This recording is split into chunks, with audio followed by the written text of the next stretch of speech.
আমি doctor Sarkar Mahbub Ahmed Shamim, chief consultant of dermatology, Dhaka dermatology institute and laser treat. আজকে আমি কথা বলবো জীবাণুমুক্তকরণ উপায় নিয়ে এবং তার সম্ভাব্য প্রতিক্রিয়া নিয়ে স্কিনের উপরে।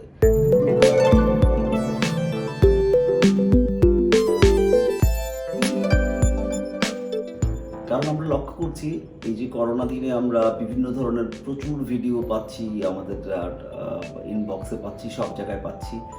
ইন্ডিয়াতে বা অনেক জায়গার মধ্যে যে জিনিসটা দেখানো হচ্ছে যে এক ধরনের জীবাণুনাশক ব্লিচিং এজেন্টগুলো আসলে সবার শরীরের মধ্যে ওপেন স্প্রে করা হচ্ছে এবং এটা আসলে একটা সোডিয়াম হাইড্রোক্লোরাইড স্প্রে 10%, যেটা আসলে একেবারেই অনুচিত। এভাবে কখনোই করোনাকে মারা যায় না, করোনা জীবাণুকে এভাবে কখনোই মারা যায় না, তাতে উল্টা স্কিনে ক্ষতিকর প্রতিক্রিয়া হয়।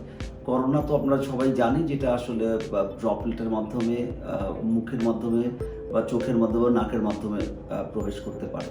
তো সো দ্যাট আমরা সেগুলো প্রিভেনশন করতে পারলেই ভালো। আর যেগুলো কোনো অলরেডি ঢুকে গেছে সিস্টেমের মধ্যে, সেটাকে আসলে বাইরে স্প্রে করে কোনো লাভ নেই।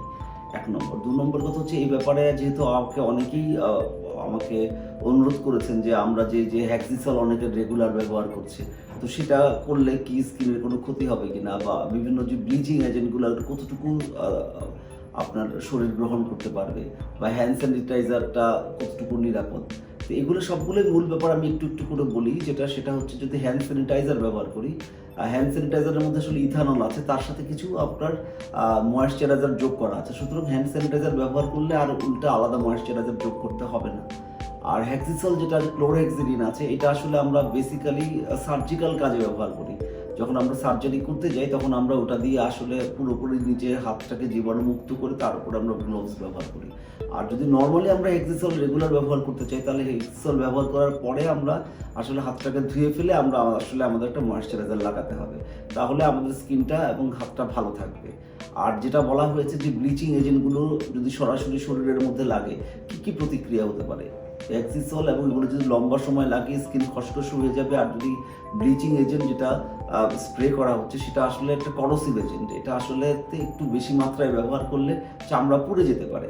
তারপরে চামড়ার মধ্যে যদি অ্যালার্জিক প্রবলেম থাকে, তাহলে অ্যালার্জিক কন্ট্যাক্ট ডার্মাটাইটিস হতে পারে। সামটাইমস বেশি পরিমাণে ব্যবহার করলে ইরিটেন্ট কন্ট্যাক্ট ডার্মাটাইটিস হতে পারে।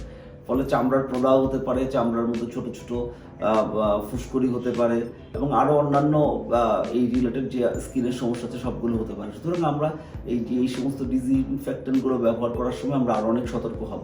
ধন্যবাদ।